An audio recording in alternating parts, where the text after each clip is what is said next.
Go ahead and hit record, and we will go ahead and get started.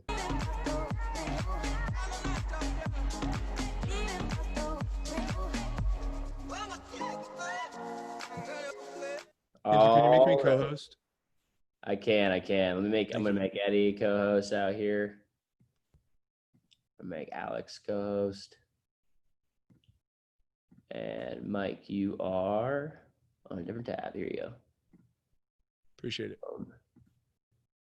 All right, ladies and gents, I'm excited to kick off the NLG session and kick off what is our first ever Florida Coast TLA prep. So I'm excited to get things rocking and rolling this morning.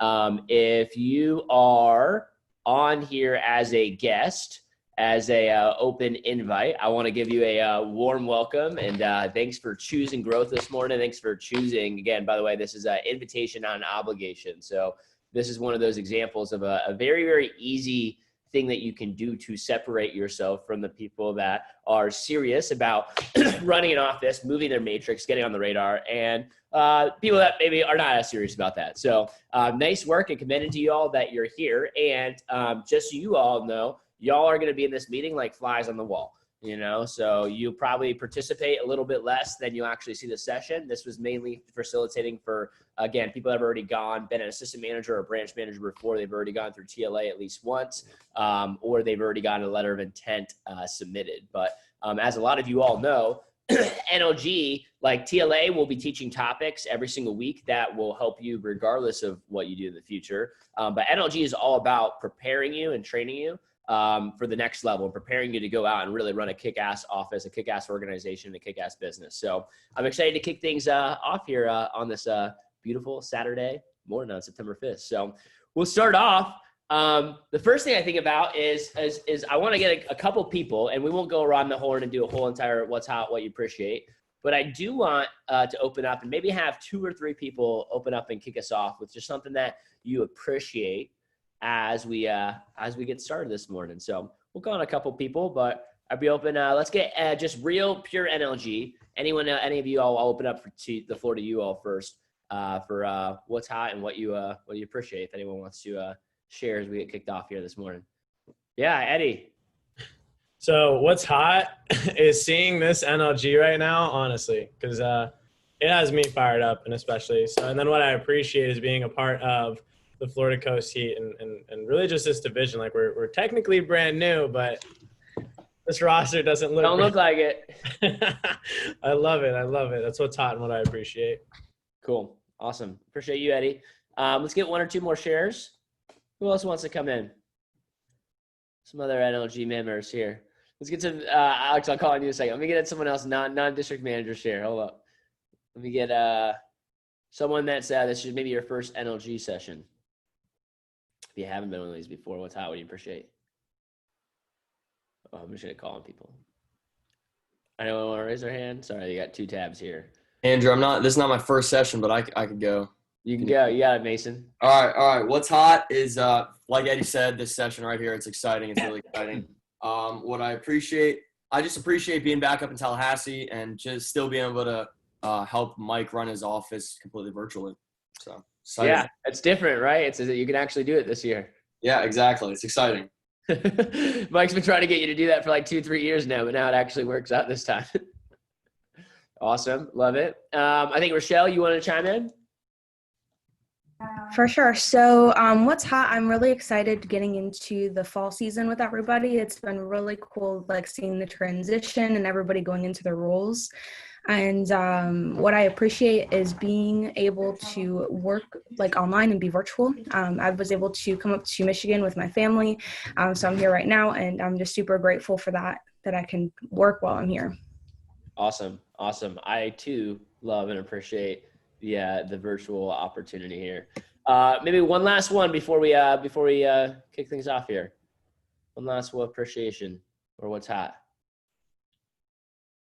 First, I'll open up the first years too if anyone wants to chime in. I'll go.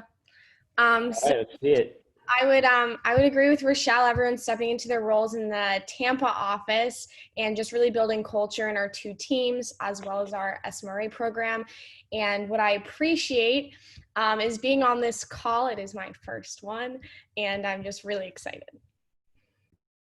Awesome. Well, we are excited to have you guys. And what I appreciate is I appreciate the future of the coast. I appreciate being able to run this meeting, and be able to kick us off here on this Saturday morning. I got a couple texts right before this, and it is exciting. It is interesting. It is invigorating to be able to run this call this morning because I've already got a chance to sit down with the TLA, but this is the first time I'm actually seeing who actually showed up to the NLG call, who our next level is. And keep in mind, again, this is the next level group. So I'm going to talk a little bit about what that really means. And if you're following along in your agendas today, which you can open up and have already been sent out a couple times on email and on WhatsApp. The first kind of, for my opening comments, my topic here today is choose growth. Hashtag choose growth. And I write that down somewhere in your notes. And that is what this group is about. This group is about, everyone's going to grow through the process of TLA, but this is the group that is choosing, that is deciding to be intentional about their growth, that is deciding to be intentional about raising it to the next level. The art of mastery, becoming a master it is a, I guess there's an old parable, if you will. And that is like, if you want to become master, part of mastery is becoming a master. And then also knowing that you're never a master, meaning that like, there's always another level. There's always a next level of mastery for you. And as soon as you get to one area or one level, you have to know there's always another level above that. And for me, I want to welcome everybody to this group because this is the TLA class, in my opinion. This is the group that, quite honestly, I could cut this Zoom off at 11:30 a.m. and I would be good. I would be, I still want to make sure everyone else is taken care of. But the reality is that this is the future of the division. This group right here, everybody else in TLA could drop off. Literally every single person in our whole entire division could drop off the face of the earth, could quit, could contract COVID, whatever, and disappear. And if all we had was this group, I would feel really, really confident as a division manager and the results, the people, the culture, and the team that we're going to have riding out into next summer. This is the group of future office managers. These are the people that will really be leading the future of the division for 2021 and beyond. That's what this group is really, really all about, So if everyone else in the entire division dropped off, this group would still dominate. And that's what I'm excited about too. So I'm excited to kind of kick things off this morning, and we'll dive into a couple different topics. I'm going to share with you all a little bit about our Florida Coast growth initiatives for 2021 and beyond. But before I do that, I want to talk about a little bit of like the theme for this year, and going into the year, we had a theme of 2020 vision.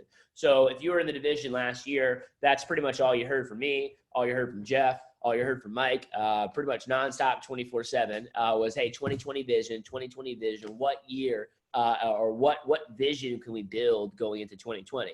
And obviously I think it's ironic because 2020 was quite the opposite year for most people. A lot of people had certain expectations, and I don't think really anyone expected the year to go as it did in any capacity in Cutco or really anywhere else in the world. But it's all about the lessons that you actually get a chance and an opportunity to take away from that. And it might have not happened. You might have not had the year play out the way that you wanted it to, but I want you to ask yourself is like, what is this year? What is 2020 doing for you that's setting you up for 2021? If this was the worst year ever for you, great.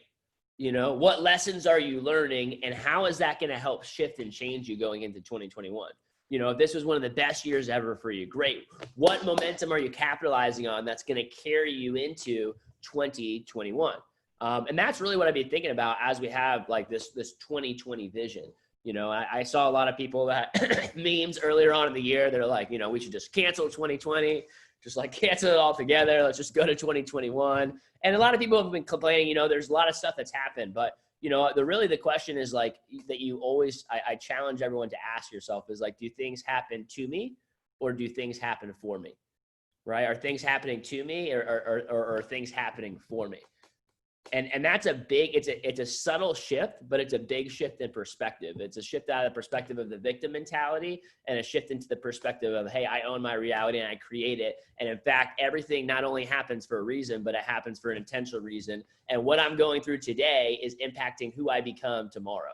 You know, so that works on an individualistic level. It also works on a collective level. You know, as much as like even in our own country of America, there's been a lot of crazies, there's debates, there's arguments, everyone's all over the place. I love getting a chance to sit back and watch it. But, you know, at a time it's really, really chaotic. But guess what happens? During times of chaos, new things emerge. From the chrysalis rises the butterfly. And literally this butterfly, this caterpillar has to die to rise and give form to a new form. And so regardless of whether this year is going great, this year has been a struggle. And I'm sure there's probably wins, highs, and lows in all areas and fronts. But the question I want you guys to be asking yourself is, what is 2020 about for me? And how is this setting me up to have the experience that I want to have in 2021 and beyond? We've talked about for a couple little weeks now, I've been talking about the year before the big year, the year before the big year. And I think about, like, you know, I don't know if you guys watch, some of y'all watch sports. If you've been watching the Heat making a run up, that's been exciting to see for all of my Miami fans out there. And Adrian really has been enjoying that. And ask him about that later if you don't know. But this is the year before the big year for us. And, you know, I think about any championship team. I bet for the Heat, this is the year before the big year, by the way. Like, literally. And by the way, there's a reason we're called the Florida Coast Heat. You know, I suspected there's going to be a couple run-ups going on at the same time. So anyways, but even for them, this is probably the year before the big year. You know, this could be a championship year, and they're really just getting started. You know, like this was not supposed to be the, hey, let's take a championship home this year, but it was the beginning. But they probably could, by the way, number one. And they're starting to see what the future potential could be. They're starting to see the fact that, hey, they might be able to take a couple championships for the next couple years, right? And I think about the same thing for our team and for our culture right now. It's like, hey, we have the year before the big year. And, you know, that year before the big year, it's what happens during that year that sets up that big year. You start to get other high quality top talent, right? You have leaders that maybe were rookies in, you know, a couple of years ago and have improved their skill set to now where they're emerging as the forefront leaders of that organization or leaders of that group or the most talented players and performers on that team. You know, you have new, young, fresh blood that's coming on that's even more talented than some of the people that originally started. And if they get the proper training from other people that are operating at their best, what is the potential there? And that's what I see when I look at our team. You know, that's really what I see. I see people that are veterans in our business. I see people like a Mike Abramowitz, you know, who I see people like an Eddie De Las Cuevas and Alex Arias. And by the way, like, you all have access to these people, but like, don't take it for granted. You know, this is our like, you all don't realize, I think, how good you have it until you go some other places. You know, just so you know, not every division of the company is ran the way this one is. Not every division of the company has any performers. Some divisions have zero performers. Some divisions, they don't have a scholarship winner reps. They don't have, you know, Silver Cup managers. You know, it's not very common, by the way, to have managers where, hey, we have the number one district manager and district team manager in the company. You know, we have one of the top new district managers in the company. We have one of the top branch classes in the company. And all this stuff is happening. Like, you don't take that for granted. You know, and I really see a row of talented managers of people that have had years and years and years of experience in the business, shaping, honing in their craft, becoming part of their best. And then I also look around and I see a bunch of people that I can see have the potential to really do some serious butt kicking next summer and in summers to come. So I'm really, really excited when I see the potential of this group. And it gives me chills when I think about the year before the big year, because I'm just so excited for what the rest of the year can be. And that really is just what's shaping up for 2021. And that's our first full year really as a division going out into the year with some momentum. It will be our first TLA class, be our first deployment. And we will literally, in 1 year, by the way, guys, we're going to go, and this is for all my actual NLG members on this call. Guys, in 1 year, we're literally going to go from having 3 district offices, like this past summer, literally the pilot office, Clearwater, and Tampa, 2 district offices basically in a pilot office. We're going to go from basically half the division being completely empty Two, we're going to not only fill the entire division, but we'll probably have the most exports in the company, period. And we'll probably export just as many district managers as we are able to promote. And we will have a ton of branch manager performance. We have to create new territories, and we'll probably have people in Florida running the Eastern region, and it's all coming from this division. And I think it's pretty exciting to see what is developing and what is to come. So here's what I want you guys to take in before we go and dive in for the day. What we're going to do on this NLG call is a couple different things. Number one, we're going to start off by having kind of a group collective sourcing of basically what we want the TLA and the NLG syllabus to be this year. I remember I was talking to Mike and sitting down with him, and I have the NLG syllabuses from previous years. I could have just plug and play, but it's a different business. It's a different culture. It's a different team. And I want to make sure that we're really honoring that as we go into this new year, and that we're making sure that we're diving into topics that we're really, really excited about, and we're choosing intentionally the growth that we actually want to have. And then this is going to be probably the most valuable thing. I'm really excited for this exercise, and make sure branch managers, if you're in a branch office, or even if you were an assistant this summer, make sure you're ready to share some goods from your own summer experience, because we're going to do around the horn panel discussion and help group and collectively source some of the biggest takeaways and the lessons from the summer of 2020. So here's what I want to share with you guys before we get kicked off, okay? When I talk about a year before the big year, the first thing I want you guys to kind of write down in your notes is how do you have and create the big year, right? And this is important because I think we can throw this hashtag around. We can talk about what's happening now. We can talk about next year being a big year, but that doesn't necessarily mean next year is going to be a big year, right? Just because you want to grow doesn't necessarily mean that you actually do, right? You have to choose growth. You have to set up the year, right? We have to do the things this year to create and build the momentum that will carry us in to the future years. And so I wrote down 4 keys, okay, that are what's going to help us create. Like, how do we create the big year? And it's going to be from these 4 keys. And branch managers, I know there's Mason's getting ready to run his 3rd branch office. We have Lindsay and Audrey out here getting ready to run their 2nd branch office. And what I want to share with you all too is, especially for people that have just finished running an office this summer, like, make sure you're also just as intentional about this, because I want to share with you, like, you don't grow automatically. Just because you sign up for round 2 does not mean that you're going to have better results. And I think that's what we call hubris in business. It's like expecting, just because, well, I've already done it once, so the second time's got to be easier. Right? Anyone have a 10K push or a push one time that was like 10K and that you sold it and it was pretty easy? And then you're out the second round and you're like, oh, I'll just do 20K this time because I did 10K the first time. And then you struggle to get to 10. Has anyone ever been there? Okay. By the way, almost everyone's been there. And if you haven't, you just need to stay around long enough. Not just because you've done it before doesn't mean the second time is going to be necessarily easier. There's always new challenges. There's always different things. By the way, no one was expecting COVID-19 to happen back in March and April this summer. That threw things in a loop.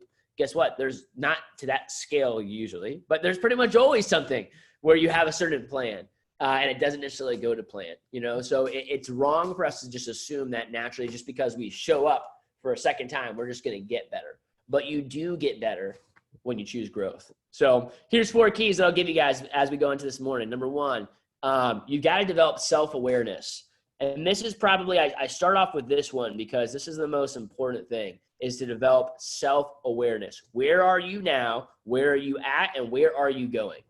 We have a saying in the office. I've said this a couple times in the meetings. You guys know that sign that you have, when you go to the mall, right? And you have like the little sign, the map of the mall, right? And it kind of shows you how to get around. It shows you how to navigate. Okay. Ladies and gents, how valuable would that sign be to you if it didn't have the little blip on it that said, you are here? It'd be absolutely worthless, okay? It would be a waste of space. It'd be a waste of time trying to look at that map. In fact, I would argue that if you don't have the you are here blip, you'll probably end up getting more lost looking at that map, trying to get to your location and destination than you actually are, because you're trying to get here and you think you're here, but you're really over here. So you're walking in a completely different direction because you don't actually have self-awareness of where you actually are. And I think the most important thing, number one, if you want to be growing, you have to have awareness of where you're actually at, not where you think you're at, not where you want to tell yourself you're at, not where you'd like to be. Where are you actually at right now? Any managers that have been on this call, NLG, you guys all know this, probably working with enough sales reps during the summertime, but you ever find it funny how always, whenever you have someone that you run a meeting, you run a talk, even just something simple like closing, or you give a talk or a message or play a video, the people every single time, always, without a doubt, the people that every single time someone says, oh, I've already heard this before, or I already know this stuff, or I didn't, Andrew, I didn't really take much value away from SC2, or like, that talk was kind of a waste for me. Every time the people that say that are always the people that us as managers, like, you're the one that need to listen to that the most. It's like the people that like don't want to hear the closing talk are the ones that suck at closing. The people that don't want to hear time management because they've heard it before, the people that still don't know how to use a planner, it is always the case, and it's because they have a low lack of self-awareness of where they are actually at, right? And that's the first thing, is that like you have to have awareness of where you are, because you approach you come in with different perspectives. When you're not like telling yourself you're one way and you're actually like present and aware with where you're actually at, it's easier to be intentional about your growth. And so I think that's step number one, is you got to be aware, and develop self-awareness. How do you develop self-awareness? Well, a lot of things we're talking about TLA: journaling,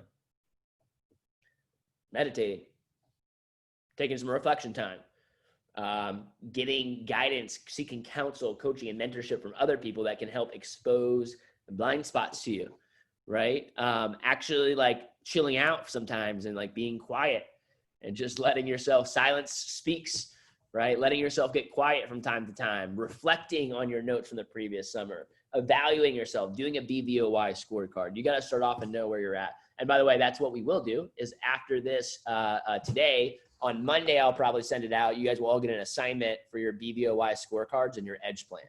And that will be kind of like the first step. The BVOY scorecard will hopefully give you guys, not in every area, but in most areas, will give you a chance to kind of self-evaluate yourself and where are you really at, and where do you need to increase, where do you need to get better, and where do you need to grow. Second thing is to be intentional about your growth. And I think you guys are already doing that. You're on this call right now. It's an example of choosing growth. You're being intentional about the growth that you want to actually receive. But what I mean by this is, excuse me, what intentional means, okay, is it means you know where you want to grow. And that's why you have to have awareness first, because you can't be intentional about your growth if you don't know where you are. But you got to be intentional about it, not be intentional about, I want to grow. Yeah, let's grow. Let's get better. Like, no, intentionality looks like, hey, you have specific outcomes. You have specific goals. You know what you're trying to improve. You know where you're at, and you know where you are trying to get going. You know what areas of the business you want to work on. I love like someone like an Alex Gonzalez who spent the summer as a sales manager and has developed and built up a lot of skills. And as we transition to the fall, he's got a lot of self-awareness and he's intentional about his growth. Now he's taking over, the head recruiting manager in our office, and he's doing the recruiting, and he's doing something that is not his forte, is not his expertise, but he's being intentional about his growth. I love seeing someone like a Rochelle, who dominated this summer, literally ran the entire SMRA program and the entire recruiting program for the Tampa office. And she's got an opportunity to improve her personal sales. So she's gotten a lot of expertise in that area. It's pulling back a little bit and has gone out. I think she sold like $3 or $4 as soon as she got a leash this past couple of weeks, and is making moves and making statements there. So, it's all about knowing, again, where you're at and being intentional about what are the areas that I want to grow in this fall. So two things that I think are going to help with that, okay, being intentional about your growth, is the fall edge plan and the BVOY document. This is the self-awareness component, and this is the actual game plan. This is the edge plan. And here's what I want to tell you guys. The edge time and just the framing, if this is your first time kind of going through this, the edge is the time period that we refer to from now until about mid-November. Okay, that's the edge. That's the edge, if you will.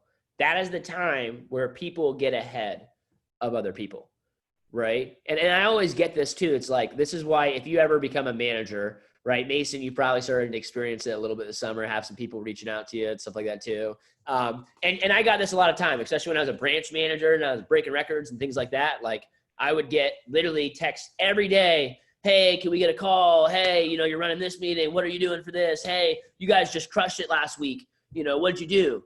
Right? Or what'd you do in your meet? Like as if I did something in the team meeting and that's why we crushed it or something like that too. But I usually don't respond to those calls ever if they're in the summer because I just say, hey, like if they're serious, they'll hit me up again in the fall. That's the reality. If they're actually serious about their growth and they actually really want to learn, they'll hit me up in the fall and because they're getting ready to rock and roll for next summer.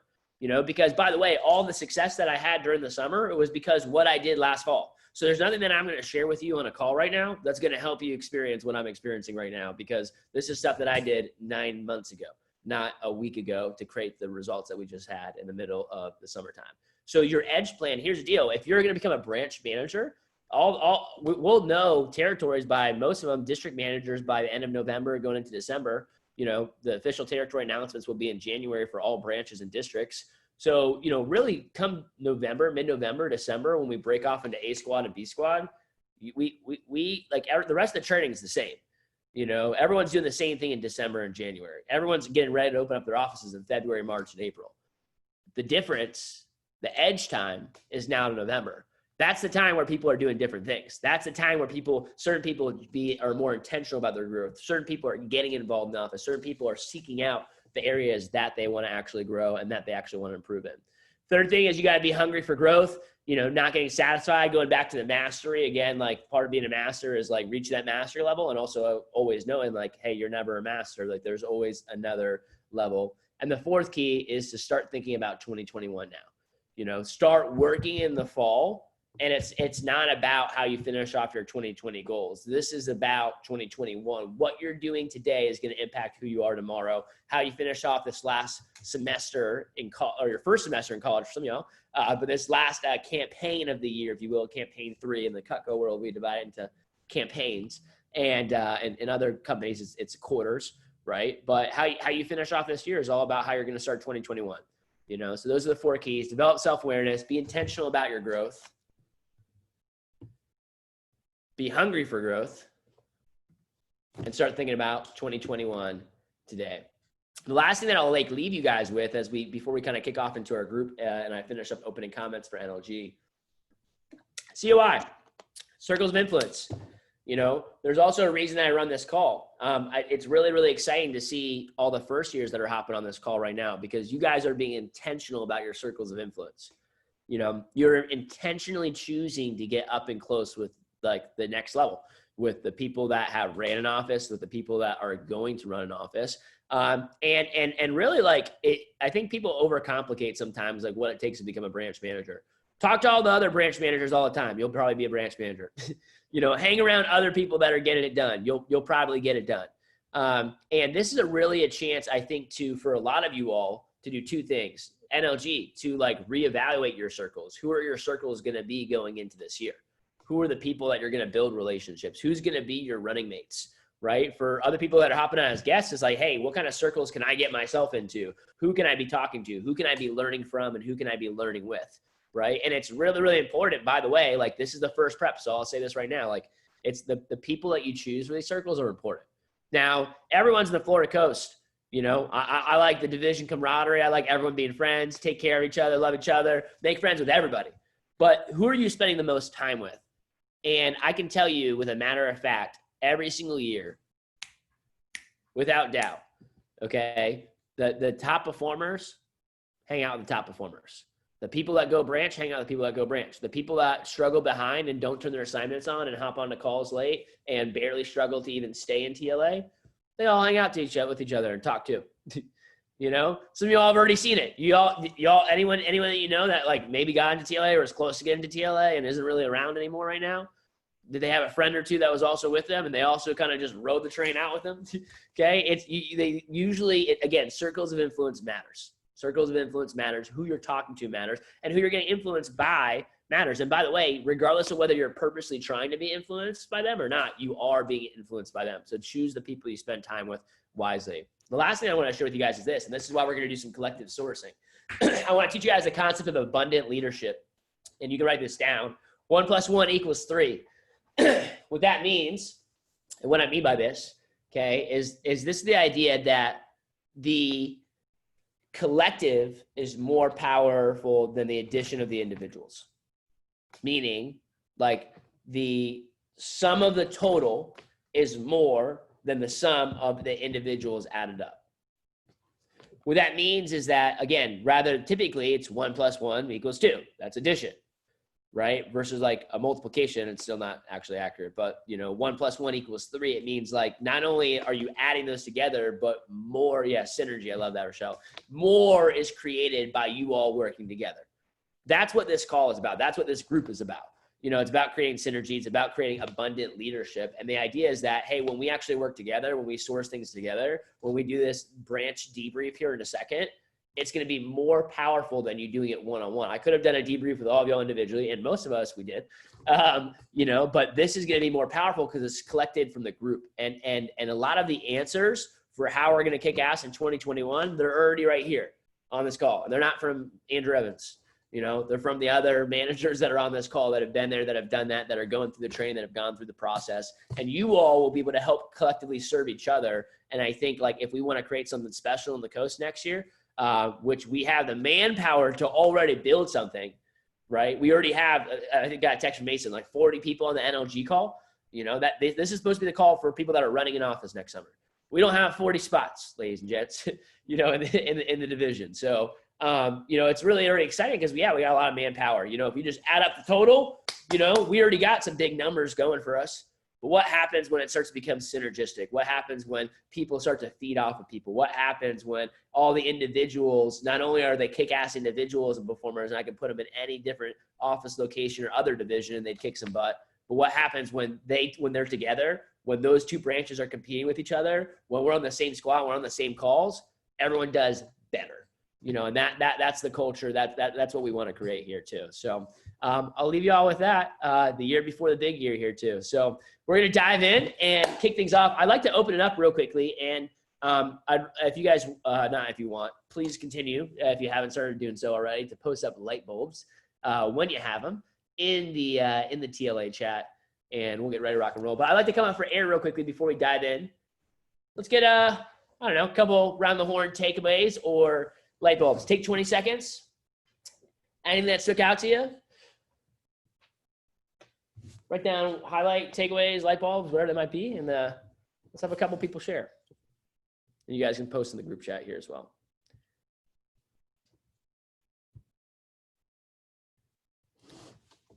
Who wants to share first? Let's have, let's keep it to NLG for right now. Adrian, go for it. I'll share. Oh. Sorry, Liz, you got it next. Yeah, one takeaway that I got, hear it every year, but COI. I think people take that for granted of how important it is, but yeah, circle of influence. You can't create the 1 + 1 = 3 if you don't have the right people with you. Oh yeah, I agree. Circle of influence, having the right people, hanging around like some people, making sure they're the right people. Let's have a lot of people share. Let's get 2 more. Liz? Yeah, mine was pretty much the same thing, to also like be intentional with your circle and your actions, as well as the 1 + 1 = 3. That really like stuck with me. Cool. Last one. Who else wants to share? Juliana said top performers hang out with top performers. Nice. Any other official NLG want to chime in? Or we can open up to anyone else? Eddie, you want to chime in? I can. Lindsay. What I say is, like Andrew was saying, you see like people who hang out together, they kind of end up like taking the train out of here or really being successful. So I'd say find yourself a TLA running mate. Find yourself someone who can keep you accountable, someone that you can turn in assignments with, and it makes the experience a lot of fun, a little bit of competition, but also keeps you accountable and keeps you here. Oh yeah, I remember 2 running mates that kind of linked up last year. They did pretty well running some branch offices this summer too. So find that running mate, and by the way, just make sure it's a good running mate. That like, again, find a running mate, and you might actually be worse off finding a running mate or picking a bad running mate, versus not even having one at all. If you pick the wrong person, they're running you in, they're your running mate, but they're running into the ground, and you're trying to run into like, a branch manager opportunity. Might be a little bit different. So find that running mate as you guys are kicking off here too. All right, ladies and gents. So here's what I'd like to do. Eddie, can you maybe be my I can have anyone do it, but I figured you would be good, like my transcriber because we're gonna do a group discussion. I'm gonna facilitate. I can't I write can it do that. I got fast hands. You got fast hands. All right, there we go. So what we'll do first, ladies and gents, is we're gonna do a little bit of a 2020 syllabus and fishbowl scenario. So two things. We'll go 10 minutes each. Okay, the first thing I want you guys to do, and we can go around the horn. Mostly I want this to be sourced from NLG. First years, it's not that I don't want your opinions, but I don't necessarily want your opinions on what the syllabus should be when you haven't gone through the first year. So, but everybody else, I do want to get your take here on what's important, what areas that you want to grow. We're going to have a series of NLG calls. So I guess that will be option the first thing. We'll have a series of NLG calls that will probably start in a week or two after this call. That will be separate from our TLA. That will just be specifically on growth topics. And I want to make sure those calls are valuable. I have these syllabuses from, let me show you guys last year's. So this is last year's NLG syllabus. If you guys ran NLG, we had this. So this is kind of an idea, by the way. This is like what we had as the topic list in 2019 to 2020. So we'll be doing something similar. I want to kind of get a general sense of the topics that we want to explore. So this can be, hey, number one, it could be things that we always teach every single year in TLA and NLG. You want to make sure we hit on them again this year. And it could also be a little bit of, hey, this is a new thing. We have to start learning this. This is virtual. I felt unprepared with this virtual aspect of the business this summer. What do we want to get good at on those calls? So I'll open it up here and we'll just go around the horn a little bit. So this will be a little bit of a brainstorm session. We'll do this for a little bit and we'll switch over to some fishbowl scenarios. And then I'll do my panel discussion here and have some questions set up and ready to rock and roll for y'all. So let's start off first. What are some topics? That's if you want to start me off. What are some topics that you'd like to see make its way into NLG? And then Eddie, probably just get these down on a paper here and we'll put them together at the very end of the call.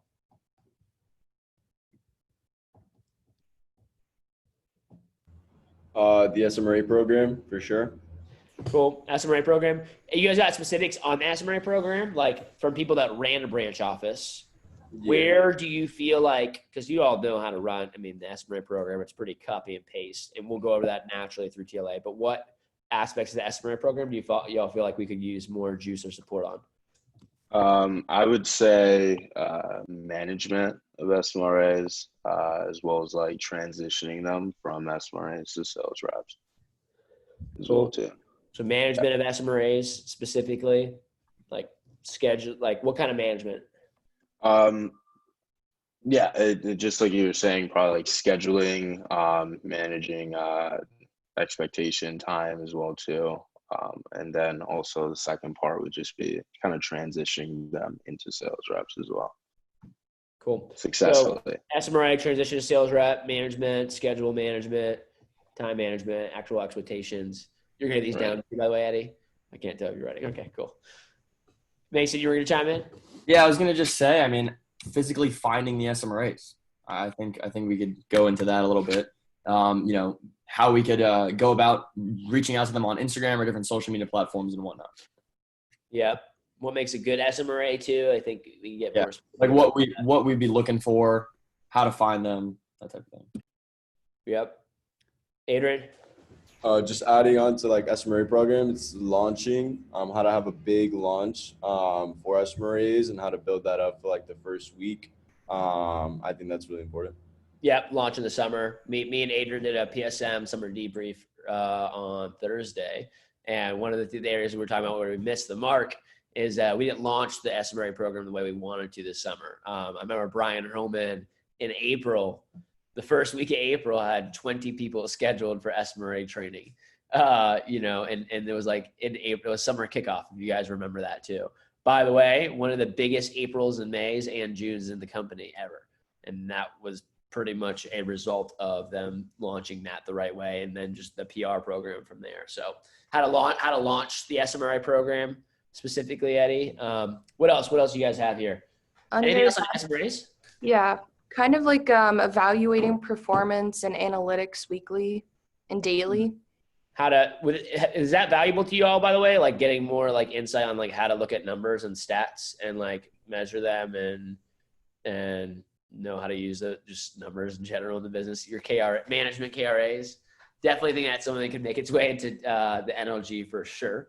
You guys, if you've worked with me long enough, even me and Adrian in our summer debrief, I mean, it's important to know the numbers in the business. I mean, we literally looked at, we're looking at numbers and doing an evaluation, and it's like, damn it, if we would have just seen these numbers and actually done this in like June, we would have had a much different summer if we would have just known, like, because we were crushing it. And here's the deal about running a business, guys.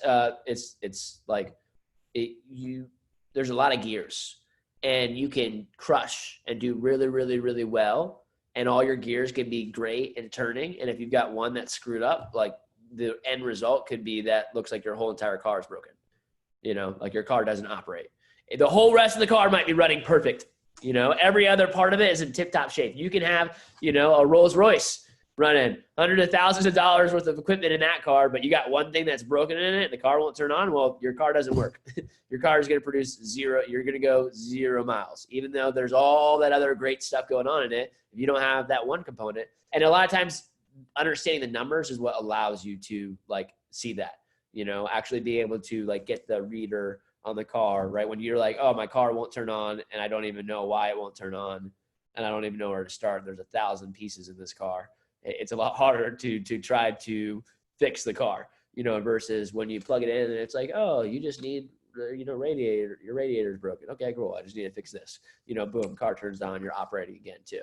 That's the value of looking at numbers. So what are specifically numbers that you guys, give me some examples of like specific like stats or numbers, or like, do you guys want to learn how to affect your lives, organizing in spreadsheets? What are we talking about? I think there's a lot of numbers that can be looked at, especially so understanding with Vector Live, at least the spreadsheet that I was creating. So you have, PRs being set depending on where they're at in their rotation. We have the expectations of the SMRA, so 30 messages an hour. How many responses does that actually get? And then from there, how many should we be able to get? Biggest issue that sometimes I would even notice with the SMRA program, I don't know if other managers probably felt this, but it's like you'll get some numbers, but then they just end up flaking on it. And it's like, what's the deal here? And how do you kind of like, if you're getting a number, you're definitely getting an interview. Kind of the same way with sales reps, when you get the numbers, like you're pretty much always setting a PR, but SMRAs, there's kind of, there seemed to be a disconnect sometimes. And kind of seeing, I guess, where that comes from. So SMRA, just conversion, I guess, of that. So understanding the conversion percentages really, since it's still kind of a newer program as far as the data to it. So I guess, cool. Yeah. Alex or other people, anyone keep chiming in, and Eddie, keep getting these down. Yeah. Yeah, I think putting in like WhatsApp communication, especially if we are doing, you have SMRAs, SMRA chats, you have sales reps, you got sales reps chats, fast starters, training, broadcasting lists, all that good stuff, I think would be important to have in the TLA syllabus. Yep. I like that. Adrian? Yeah, I got two. So matrix scores and how those matrix numbers work. I think that's extremely important. And two would be pod management, like within your mini teams, as well as like messages going out to the team daily. I think that'd be a good one to cover. Yeah, and this is important too. This is where we would get into this group. What do you guys want to learn about staff management and developing a staff? So I think exactly on that, I think one of the big things that at least I can speak on myself so I'm a new district, but realistically kind of followed the same branch trajectory for all intents and purposes. And how do you basically start from scratch, but then be able to build, grow, and scale, and then be able to not stress yourself out taking everything on, and being able to confidently, develop and then place other assistant managers, and then managing that staff as you create it, if that makes sense. Can you put down in the notes, Eddie, layering? So like layering / stages of the business would be good. Got it. Yeah, what else? Mason, you want to chime in? Yeah, I was gonna say, not just analyzing the numbers, but really how to organize them and how to keep track of all those stats, right? maybe it might be worth it. You could probably handle it on half an NLG call, where you really dive in on like spreadsheet management, on how to properly track things. Because me personally, and if I feel this way, I'm sure there's other people on this call that might feel this way. At the beginning of this past summer, I didn't know anything about like spreadsheets or being organized and things like that. And Andrew, I know you specifically are very, very, very buttoned up with your Google Sheets and whatnot. I think that might be worth it. Right? Alex is shaking his head. Yeah, so that's definitely got to make its way. And yeah, and by the way, I'm actually not that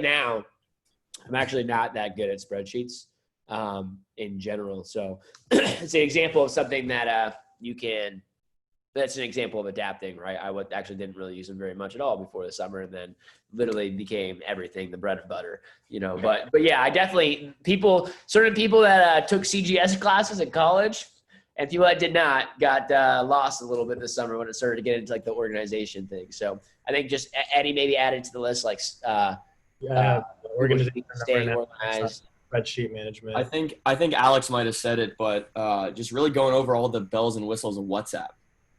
I think you guys already have that on the list too, but I'm sure there's still things that I don't know about. Mike shows me a new thing almost every other week. Yeah. That blows my mind. How to use WhatsApp business, broadcast lists, forwarding lists, pre-typing messages to yourself, making group chats with pre-made templates, forwarding messages, starring. I mean, there's a million things. And then if you're Puerto Rican, how to create stickers, because I still don't know that. Let's get a couple of assistant managers too to share. I'd be curious for you all. What are some things that you're like, okay, I really want to learn this before I tried to open up an office? What are some things that you want to make sure that we're being intentional about learning or growing? Or again, it's y'all's world with this too. So I haven't made any syllabus yet. I want to make sure that what you all want to learn and grow in is being included on this.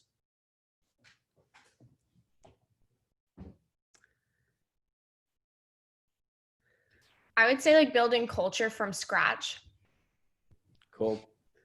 Just building culture in general, probably, and then how to build culture from scratch. I've got, we do have, by the way, books this year, and NLG. They won't be the same ones that they've been for the past 3 years. So we got different book lists this year. One of them is in the spring is it's called When You Win the Locker Room First.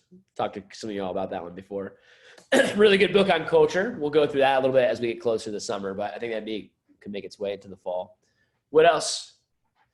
Anything else? Yeah, I have one. I think kind of like rep retention in terms of everything being virtual now.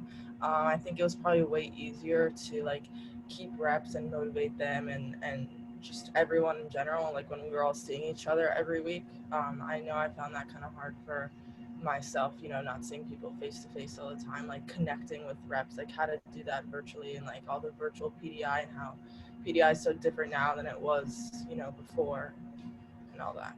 Yep. Rep retention. I like that, Julia. Thanks for chiming in. And then, so yeah, rep retention via virtual, like just virtual dynamics. I think if you guys want to add it in there too, this is y'all's call, but virtual, like just how to, there's an art to running a good, like being a good recruiter on Zoom. There's an art to running like a good Zoom call, right? Like it's just like if you met someone in person, there's certain elements about connecting with people in person. There's certain elements about connecting with people virtual, we live in a virtual world. People, half like the marriages now today are people find their partners virtually, like they start talking over the internet. But that's just the world that we live in, and it is possible to connect, but it's different, right? So thanks, Julia, for chiming in. Eddie, Jonathan?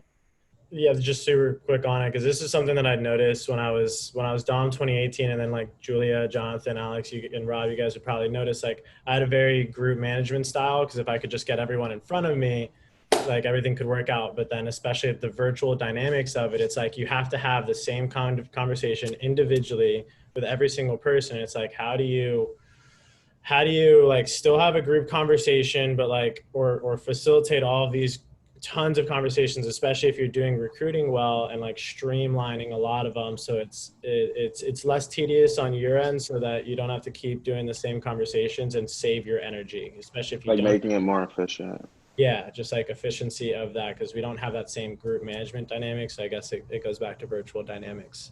Maybe put out virtual efficiencies, like virtual efficiencies / like scaling your time. Maybe write that down. Jonathan? Yeah, this is on Is that Amanda? Yeah, I had one. I would say like group PC and group management. Is that what you're gonna say, Jonathan? No. But since we're on the topic, let's just continue with that. Yeah, like group, especially with large teams. You said group PCs, Amanda? Yeah, group PCs, group management with large teams. Cool. Group PCs, group management with large teams. What else? We'll get I got like 1 more minute to source all these two. So if you have any, write them down, and you can also text them into the group chat. Jonathan, here. Yeah. Thank you. So I was going to say management of zero sellers. I think that, at least just personally, me and my office, we didn't have a nice percentage. So like, how do you lower that? How do you just make it more efficient for people coming out of training? Essentially, I know there are like certain keys, but like pretty sure you probably know some more. So how to decrease the zero seller percentage, and I think overall productivity, like PPR tips. That we talk about PPR a little bit, guys, but there's a lot. Like, I mean, I could literally run, by the way, every call the whole fall on PPR productivity and rep retention. like that, we could literally do every call on that. So I think there's a good amount of juice that we could be talking about there on that element too. Any other things that you guys think should make its way on there? It's a good list.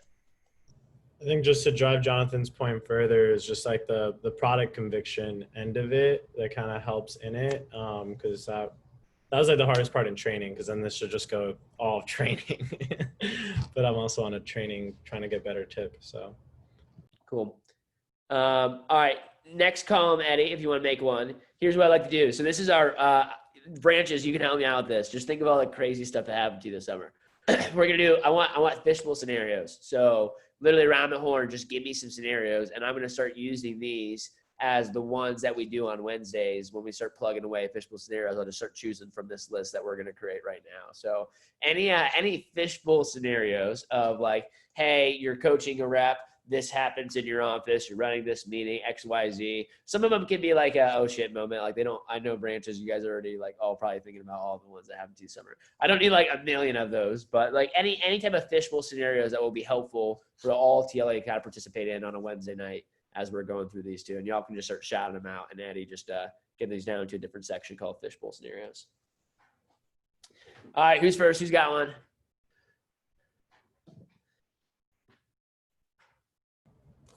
walking reps off a ledge that are too scared to make a call, or etc. Cool. First, when is it? Probably normally it's during training or the first like weekend. Cool. Conversation in training, representative is scared to make phone calls, wants quit. A rep has earned base pay for 2 to 3 weeks in a row. The conversation that needs to be had there. Cool. We got the base pay chasers. Base pay chasers, or just reps that have just earned base pay for 3 weeks and not necessarily base pay chasers. They just kind of suck. To either help them out or help them move on or something like that. Cool.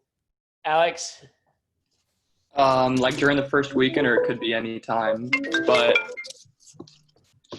all right, it could be first weekend, but when reps don't think that anyone can like afford the product. Yeah, so just hey, my customers can't afford this. Yeah, like no one can afford it.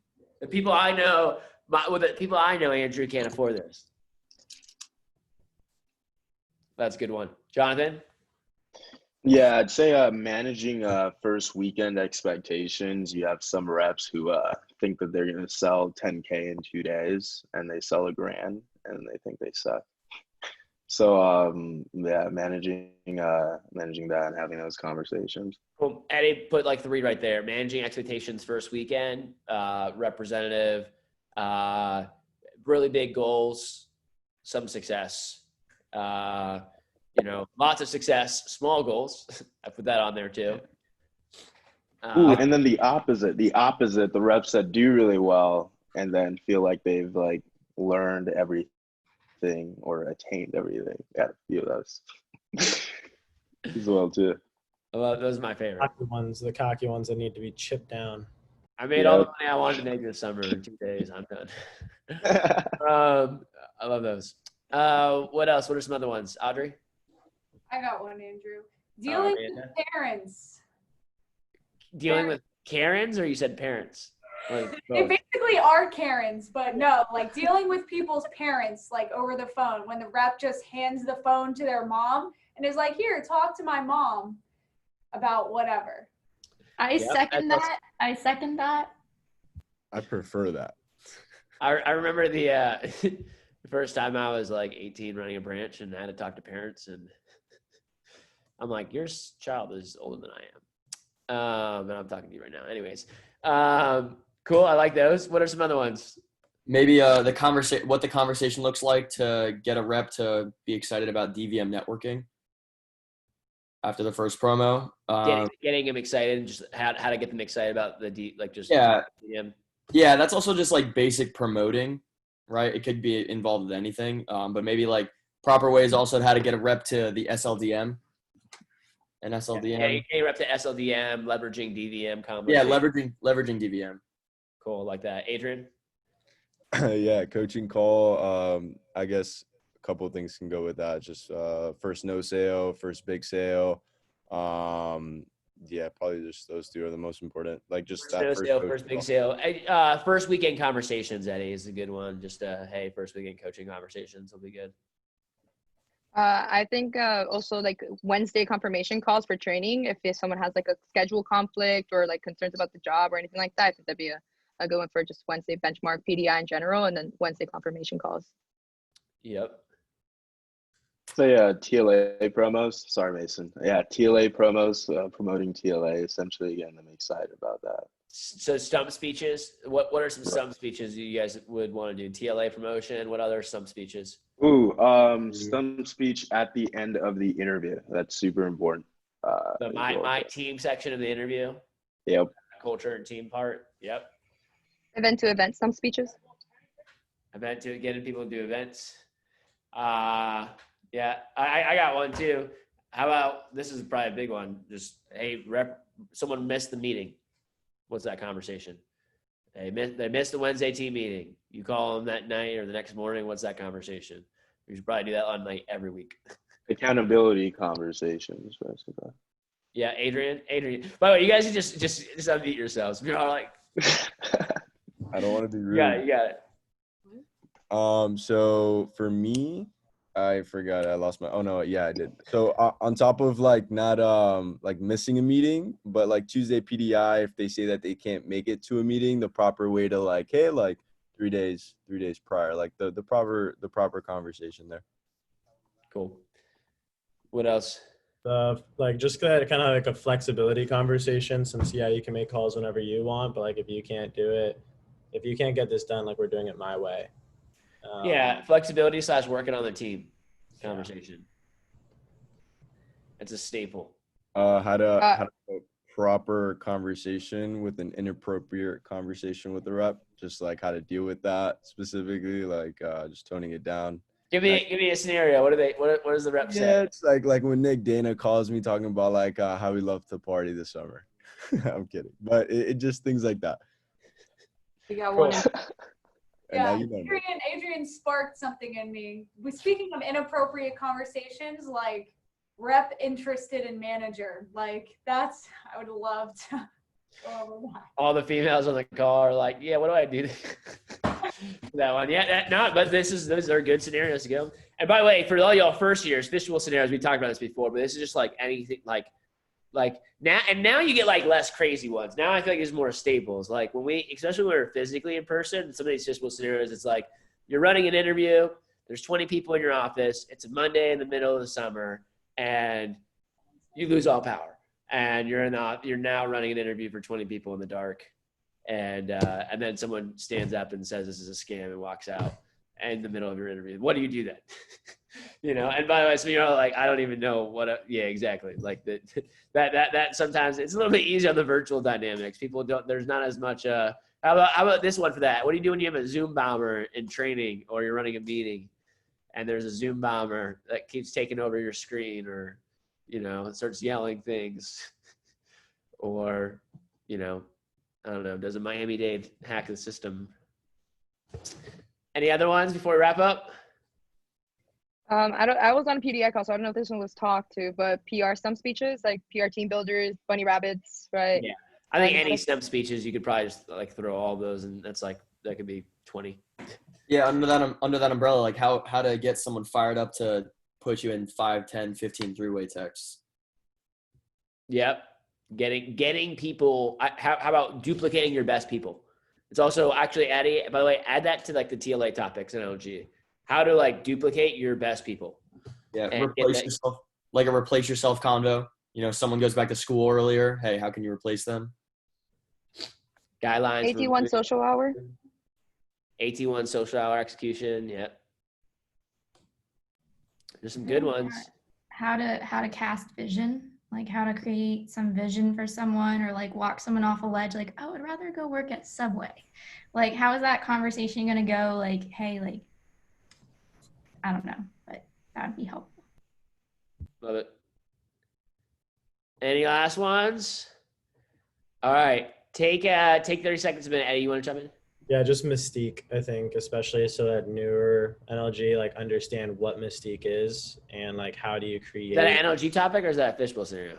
NLG topic. I think yeah, it would be an NLG topic, but I think there's scenarios where you can keep it there. But I think that goes back to rep into or inappropriate conversations. Love it. Hopefully for some of y'all, I'd be curious to see like what some of our first years are taking away from this. You might be realizing like, wow, there's like a lot to like there's like all these things could happen. You have to know how to have all these conversations. You have to have all these, like, I thought we just read the PR script, now there's a lot. And this is why, like, hey, you get good at it. And by the way, a lot of this stuff is like scenarios until just like you guys just like selling. At first, when you first learn these things, like there's probably a script. You write out a bullet point, like you figure out what the proper response is. You're not supposed to be like the vector robot though. That's like, this happened, so I say this now. Now this happens, now I'm gonna say this. So but event that maybe that's probably how you have to start, right? Like you start off reading the manual until you actually get good at building rapport. Then ideally you're not like, where are you from? What are asking rapport building questions and like reading them. It's already kind of ingrained as part of like your natural process, but you know how to handle those situations because you've been in enough of them, right?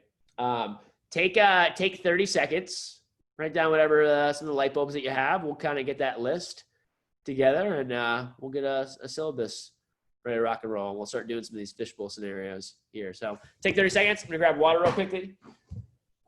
Write down any big light bulbs that you have, and then we'll finish up this last section here. And we'll get ready to rock and roll.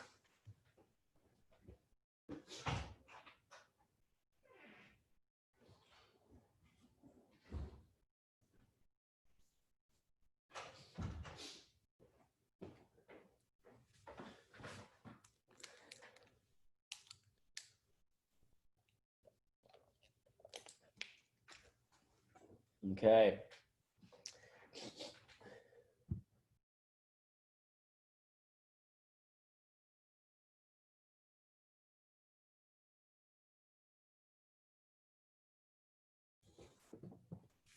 So this last 30 minutes, what we'll do here is we got 25 minutes. So we're going to do a panel discussion. So this is for anyone. Raise your hand if you were a branch manager last summer. And Alex and Eddie, you guys can also contribute in this. Alex and Eddie are both district managers, so they're not even technically in TLA, but they are helping out and contributing. And it would be good to have them on there because they both opened offices this summer. So anyone that opened an office, and then any assistant managers, Julie Ortiz, Jessica, Anthony, I think you all can also chime in on this a little bit. So I want y'all's feedback. Mostly I want to hear from our branch managers. Y'all are the ones I want to talk to the most, but anyone that's run office, Amanda, you'd be good for this too. Amanda's ran 2 branch offices and was a Dom this summer. So Adrian, similar situation. So anyone that's run an office or been in a high powered position of leadership. And I'm going to ask some questions. We'll just go around the horn. Almost everyone, I'm going to pretty much have almost every person answer every question. So, and by the way, as you're doing this, also NLG, if you're on this call, this is probably gonna be the most value that you're going to get out of the call today, the next 25 minutes. This is what we're talking about, group collectively, 1 + 1 = 3, group collectively sourcing the lessons from the summer. It is and the reason that we're doing this for the very first one is because it's fresh in your mind. Literally, if we did this a month from now, all the responses would probably be different. Like actually, like if we did this like literally one month from now, like you start to forget a lot of the lessons that you learned or the things that happened or the way you would have trained and prepared and stuff like that in those situations. So, all right, I'm going to go ahead and cue this up. Let's, so first questions first. Let me pull these up. Okay. Let's talk about spring training. What, I guess the first question that you can write down is, what did you do this past spring? What did you do in this spring that helped you prepare for the summer? Right? So what are some things that you did in the spring that helped you get ready to rock and roll? Like if you were going to do it again, you're going to make sure, I'm going to make sure I did, like, I want to know what went well, right? What are the things that you did that you want to make sure you absolutely do again, either in the spring or as you were kind of getting the summer started?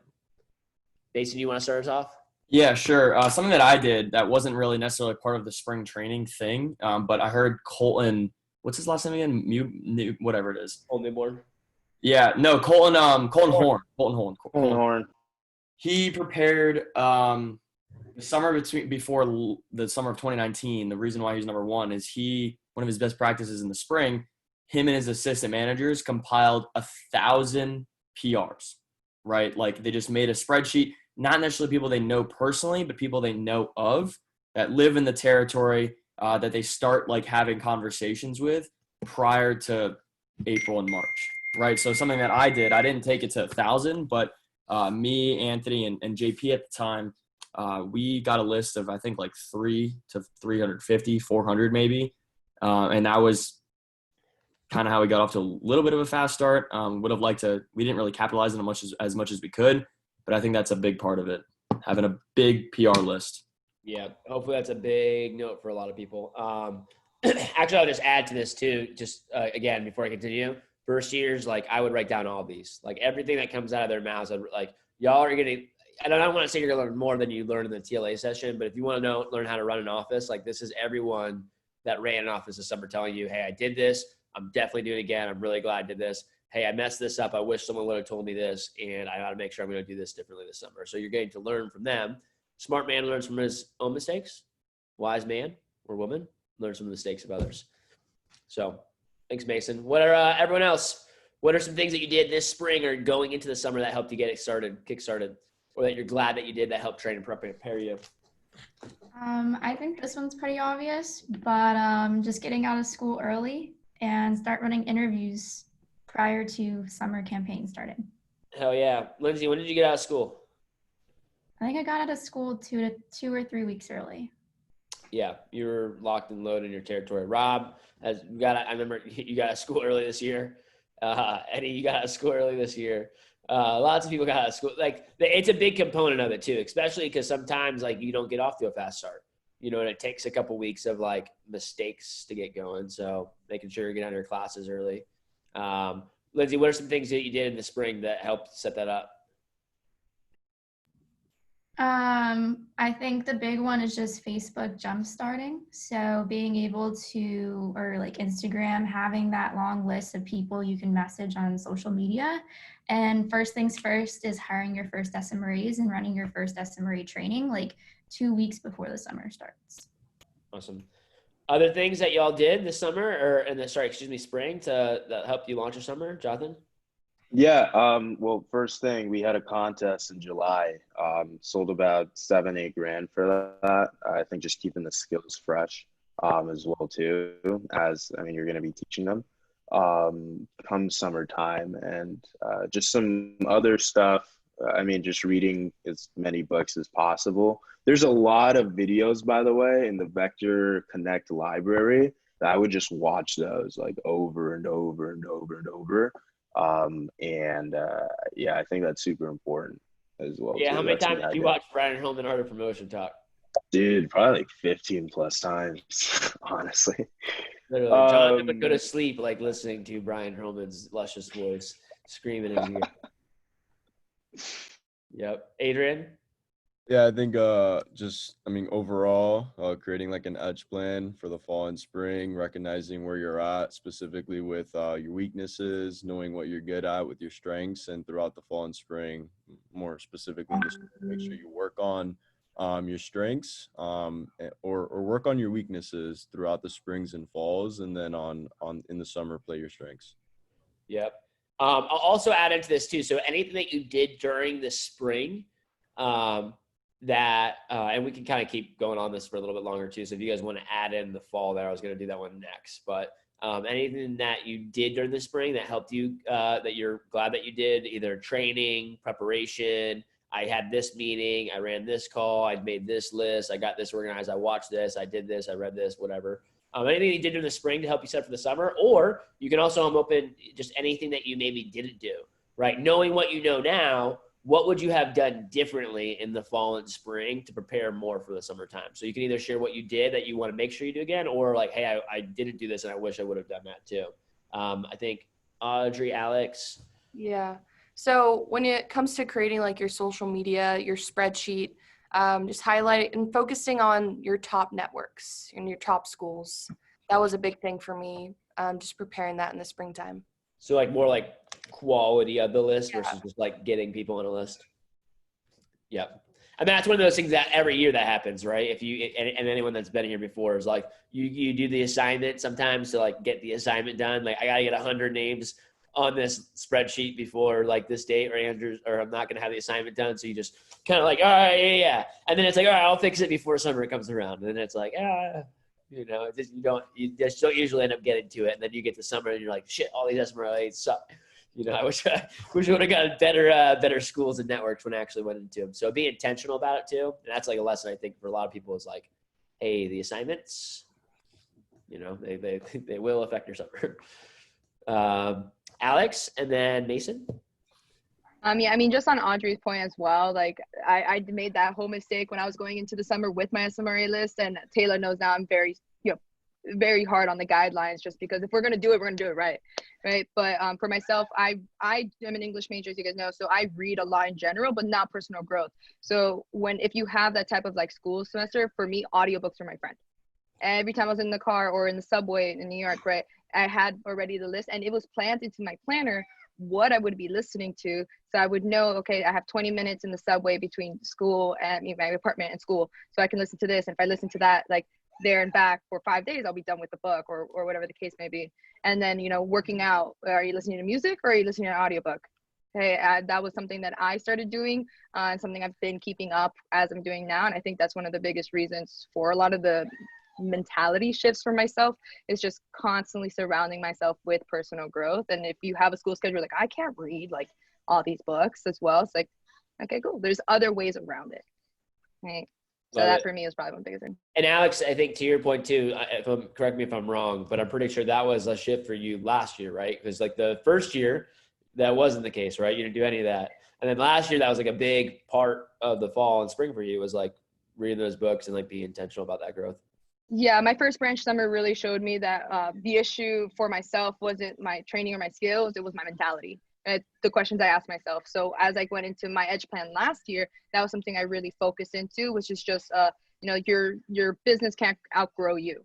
And it's just not going to be possible. So just kind of focusing on that, built the habits last year. So then now this year, because I may be a district, but I'm still in school, I could have been, in TLA, be a district in May. So still focusing on the personal growth, being sure now to build upon the habits I already created. Right, just next level. Love it. Any other people around the horn? Anything in the fall and spring that you did that you're glad that you did, or that you like I didn't do and you wish that you would have done? We'll go Mason. We'll go to Rob. Yeah, so something I did, but I feel like I could, if I did it more, it would help me out more. But we have some of the best district managers in the entire company pretty much. So I would take a week or maybe a couple days here and there in the spring and observe them. Just daily things, just like watch what they do. You could do it with your branch managers, but I mean, your district managers would be more ideal. Also running a seminar before the summer, right? I don't know how applicable it'll be for next summer. I don't know what we're going to do with that. But running a seminar, observing your district manager or branch manager, something along those lines. Oh yeah.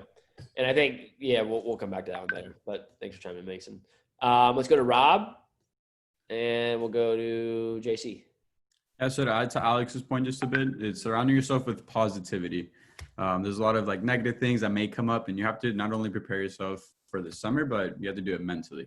So everything is positive, positive, positive. Let's say a bad negative song comes on the radio, change it. Like you literally change the negative song. You want to be positive, positive, positive, and that's something that we all do to be prepared mentally as well. So good vibes only, as you're going to. And part of that is like it's I mean, that's not necessarily all year round, but I think Rob, you're talking about specifically as you're getting ready to open up for the summer, right? Spring specifically. Yeah. Like as you're going out, because like again, when you're doing something new, you're nervous, right? A lot of times you don't need like the last thing that you want is like I'm going to try something that's really hard and challenge myself in a way I've never challenged myself before, and then I just have to listen to people talk shit all day, every single day in my ear while I'm trying to do that. You want the opposite of that, right? So cool. JC and then Eddie. Yeah, one thing that I did last fall, which I think was pretty good, was just talking to all the top performers from that summer. I spoke with, literally Eddie, Mason. I spoke with Atlanta's PSM, Colton Newborn, Paige Weber, who's like, I think the number 1 DM or something like that this year as well too again. Mila, or yeah, I don't know. But I mean, just speaking with a lot of the top people as well too. Something that Andrew told me as well before going into these conversations was just making sure you have good questions, because good questions breed great answers. So just making sure that I had that prepared so I can extract as much information and knowledge as possible before going into my branch the next year. Eddie? So I'll hit on spring specifically, because spring for me was like strength, and fall was all like I suck at this, and going really hard at that. So then in the spring, and I had it all written down. This was my edge plan, and I'd given it to Jeff and Andrew, you knew it, but I was super hyper focused, intentional about it. Moved down to I flew up to Virginia to cross train with Brian Hurlman for, one of the top managers in the country for PPR. So I had personal immersive experience with him, and I did it with Andrew Crossland, who's like a really he was the #1 push performer for the Secure the Cup push this year. So I got really close with him. I got really close with Miranda McAllister, who was a nationally ranked branch last summer and won a scholarship as a branch manager. So I made them like my 2 closest people that I constantly communicated with. I flew up to Virginia to cross train with Hurlman with Andrew Crossland. So I had like really incredible circles of influence. Then I moved back down to Miami. And this is me, like, this is my 4th year. So I was taking it like extra far because I wanted to crush it this summer. And so moved down to Miami so that I could get into the office so I could shadow you, Andrew. So I could shadow Andrew, and then I could then take over the office. And with that, run as many interviews as possible, do as much coaching as possible, as much PDI, get all my muscle memory back so I could wipe off all the rust and get like fully in tune with all the functionings and the flow of the office. And I know exactly that. March Madness push came around, and then that was our conversation. So I, shed the managerial side and went straight into selling, and then, dropped 11 or 12 grand so I could get my sales skill all the way back. And then I was hyper focused on my personal habits when I was waking up, what I was ingesting, like reading, and my personal health. I found my why behind my fitness. So I was training for a marathon. So, I was able to run a half marathon and getting hyper focused into my fitness. So I felt incredible. I was reading great things all the time. I was speaking to constantly the absolute best people, and getting all my habits just hyper focused, dialed in. And I literally told everyone, I was like, and I like it, but I would literally tell people, I was like, I'll talk to you in September. I'm on a mission right now. I have things I need to do. I'm going to change my life forever. And these months are going to do that. So I'll talk to you in September. And I had those conversations with my closest friends that like weren't in Cutco. I had those conversations with like family, is like what was coming up. And I had every conversation I needed to, so that I could have the best possible start to my career, and the rest of my life, as far as like how I made it. Music to my ears. Eddie, like So this is again, if you're like, wow, that was a lot. Well, this is also, that was Eddie's like fourth or fifth time going through TLA.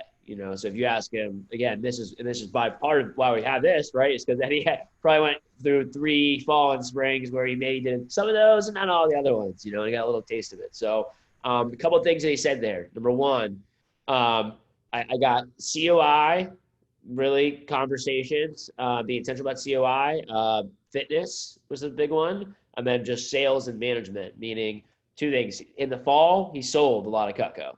There's a big part of like, hey, even if you're a vet, even if you're a branch manager, by the way, guys, like I know some of y'all have run offices, you're already like 500K in career sales, like you're not above selling. And also, I promise you, you will be better as a manager when you go out and sell. It's more relatable, it's more relevant. Some of y'all haven't even sold virtually before. Like I promise you, there could be some value at one point in the fall. Like if I'm 80K in career sales and in-person demos, but I've never even done a virtual demo. That's some of you all on this call. Then hey, maybe I need to sell like part of your edge plan. I need to sell 5 to 10 grand. I might do it like in October. I might do it in December. I might do it slowly throughout the whole fall. It doesn't even really matter. But like maybe that makes its way into there before summer. I need to like do a little run, a little blitz to get my skill set back up, to be more relatable to the reps so I can share their experiences. And also when you get to sell more, it like selling is everything, leadership is sales. Like it's all the same stuff. You get good at selling, you'll get good at management. So he did that. That also boosted up his income, his startup for the summer. Circles of influence. So he was intentional about both ones, right? Intentional about, hey, I went to Brian Holman and cross-trained. I linked up with Andrew Crossland and Brandon McAllister, who I thought were going to be 2 of the top performers in my category for that summer before summer started, to start building a relationship with those people. I started talking to my friends and family about what was important to me and making sure that I had support before summer actually ever started. Hey, I started building up good habits with my fitness, so I had more willpower. And for him, it was running, but I had more like willpower and drive going into the summer. And it wasn't like I like let my fitness regimen go completely out the door. So lots of goods there. Anyone else have some big things for I have a couple other questions on this list too. So anything else related to fall, spring, training, preparation, or things that you feel like haven't really been voiced yet? Things that you either did and you want to make sure you do again, or that you didn't, that like you didn't do, you want to make sure you have more focus or energy towards? Yeah, Andrew, it's Amanda. I wanted to echo something that Eddie said. He mentioned that in the fall, he really focused on his areas of opportunity and like weaknesses. The fall is like the time where you hone in on those skills, and then the spring is where you hyper focus on your strengths, because it's kind of too late at that point and you just got to zone in for that. Cool. I'm going to ask a couple other questions here so we can get some more sources, okay? What you can add in here, I'd also be curious, just preparation-wise, think about time that you spent, energy, because you have limited time, right? Great, by the way, yeah, it'd be great. Do everything everyone's talking about and all of it and more, and watch videos and stuff like that too, great. But also y'all are in classes in school and like you don't have countless hours in the day, right? So I'd be curious to know too, what is something that you spent a lot of time preparing for and spent a lot of time like watching or studying that you're like, that was kind of a waste of time. Like I spent so much energy and time trying to plan this out and it like had no impact on my summer at all. and then also what's some things that you're like, damn it, I like didn't think that I was needing that, spend that. I wish I would have spent more time on that. Alex, you had one? Yeah, I scripted and re-scripted and went to sleep listening to Brian Holman's training. That's good to know too. Yeah, I don't have to run training as much to branch. Yeah, and I mean, one of the things, especially if, just on to caveat on it all, if all these things that you want to do is like kind of seems overbearing, like every minute spent planning is an hour gained, right? Like I already know I'm doing school 16 credits as well as I'm doing, running a full-time office. And, I already know what all my readings are, when they're due, and when I'm doing them for the entire semester, right? So your school, your syllabuses, like, and it comes with this too, where, we're in a new platform. A lot of you guys are probably doing virtual school the same way we had to transition to a virtual office. So a lot of things that we studied and we planned for didn't work out, and we had to kind of throw out the plan. And, adaptation is one of the biggest skills you can have in life, because no matter how much you plan, life will always throw curveballs, no matter what the situation is. Right. So, I would say, take this semester, plan it all out. If the things change, you know, I've had a lot of people tell me, I don't want to plan too much because, you know, things are up in the air. It's like, no, that's when you plan, because then you modify the plan. You don't necessarily throw out the plan. And I think that's what a lot of us branches had to do, where we had plans for SMRAs that we were going to do, all these other things that we were going to accomplish. And we just had to not change it, not throw it out, just modify it for the new virtual landscape. And I think that's one of the reasons why our division did so well, because we didn't throw out the plans. We just modified. Love that. Here's another question to go around the horn. So last two questions, because we have a hard cutoff at 11:30, so everyone can get some break before we start general session. But I would like to know what did you do? How did you get recruiting started this summer, branches? What did you do when you had no one in your office? There was no one there. What did you do to get recruiting going this summer? SMRAs. Yeah, SMRAs. I got a females account and I just started sending a bunch of messages to like a bunch of SMRAs. Also, something that Mason did as well too, I compiled a list of people that I knew within my territory and just started like asking my friends. Some people might not have that luxury, but just asking my friends to also like PR their other friends. Yeah, John, I don't know if you remember this, but Jonathan had like 9 SMRAs locked down in like March. Now I know he didn't really convert. There's probably some differences there, but he had like 9 SMRAs already kind of like lined up before summer ever even got started while he was still in college and school. Like just conversation. Yeah, I was actually like texting like my friends like, hey, who do you know that'd be down? He uses Instagram a lot. They wouldn't be mind getting paid to do it for the summer for me. And I just kept getting SMRAs that way. By like April, I had all of them as well too. So cool. Other things that y'all did to get recruiting kick-started too, and a lot of them are going to be SMRAs too. So if you guys did anything else outside of that, that'd be good to hear as well. Alex? I did old PR list. I mean, Taylor's on this call. I got her as an old PR list from Stephen DePaula's office, right? Funny enough, it was the PR list of this last training session that he ever did. So he never even called those PRs, right? I called them because I had no recruiting in my office. I had no momentum. I didn't know what to do. And all I knew was this summer is going to be different from last summer. So I sat down, called them all, got old PR lists, went through Unreached, went through every single thing myself, because I was a branch. I had nothing, no one else, no development. Got Taylor, and that was really what changed the office, changed the culture, and changed the development of what Sarasota Bradenton is with the work of Taylor. Really good example. Really good example. Because by the way, at that point in time, Alex was kind of trying to get the office going and off the ground, and like that's part of the struggle of running a branch is like, well, how do I know how to PR, I know how to run a PR program. I know how to get them to recommend friends to the team and build around them. But like, what do you do when you don't have anyone in your office, right? Where do you start? Where do you call? And sometimes it's like just getting the ball rolling, right? But this is an example of like just put resourcefulness, being resourceful. Like there's always old PRs from the territory. So just so you guys know, the #1 rep in Florida Coast this summer, Taylor, coming out of Alex's office, the #1 rep. Literally when she started, she got called off of an old, like she was recommended to the job by somebody last summer in an office that closed down. So she was just a random person that was supposed to be recommended a year ago. Alex is calling people like that got recommended literally in 2019 and went there. Apparently not #1, one of the #1 reps in the division for the record here too. I haven't checked the standings here too. I know it's one of our scholarship winners this summer.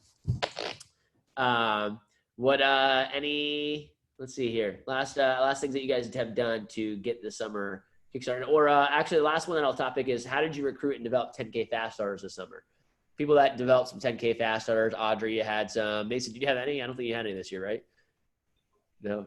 Jonathan, you had a good amount. What'd you do to recruit and set up and drive 10K fast starters? That'll be our last question, and then we're gonna wrap up. Yeah, so we had a 10K fast starter like just up in June, like every single week. And one thing it first started with getting my best SMRA and getting her PRs on the team because my first one came from her. And then, for one, every single morning, I kind of made it like mandatory to go to champs clubs at 8 a.m., 8 to 10. So they constantly had demos ahead of them. Constantly were being coached. And then just having that conversation where it's like, hey man, you're a stud, studs, no other studs. Let's get your friend on the team. So from Spencer, we got Benny, Kibu Kalani, got so on and so forth. And We almost got all those Trevor. were PRs of the other PRs, right? So you were doing, you got your first 10K fast starter from an SMRA from tapping into good networks. And then every time you'd have a 10K fast starter, you just made sure that you had a conversation with them to duplicate them the next week. So the next week, literally in training, he had another 10K fast starter performer. Audrey, you did something similar for like 3 weeks in a row. You know, you had like boom, 10K fast starter, boom, got a PR, got another one. What'd you do to facilitate that and get that going? Right. So first, like Jonathan was saying, I mean, you got to get into those networks. So getting SMRAs from the top schools, I had several from Trinity Catholic was the one in Ocala. And then from there, just having conversations every single day and getting them to the morning workshops, calling them after every single demo. Like Krista, she did maybe like 50 or 60 appointments, and she called me on almost every single appointment. And also creating like healthy competition and like, hey, you're so close to breaking the record. Wouldn't it be cool for you to be on the national report? Those were some things just to motivate them, get them excited. Awesome. All right, ladies and gents, take a 20 seconds to write down biggest light bulbs and takeaways from the event or from the NLG call. Okay, just for time wise, I want to make sure everyone has time to like take a quick break, get some food if you need to use restrooms, stuff like that too before we get on here. The Zoom will be back up at 11:45. You guys were on this earlier session, so we're not going to start till 12 o'clock. So main thing is just 11:50. We're going to do a icebreaker here too. So you guys can take the 20 minutes if you need it to 11:50. Just be on at 11:50. We'll do some quick networking questions. And post out your biggest light bulbs from today's session. I think we had a great start to today, great NLG session to kick things off. Hopefully you took a lot of goods. First years, hopefully if you're on here, you were able to learn some things too and see a little bit on the inside scoop. And we'll get started with our official general session here in about 15 minutes or so. So I will talk to you all soon. Thanks for being engaged. Ready to rock and roll. We'll see you soon.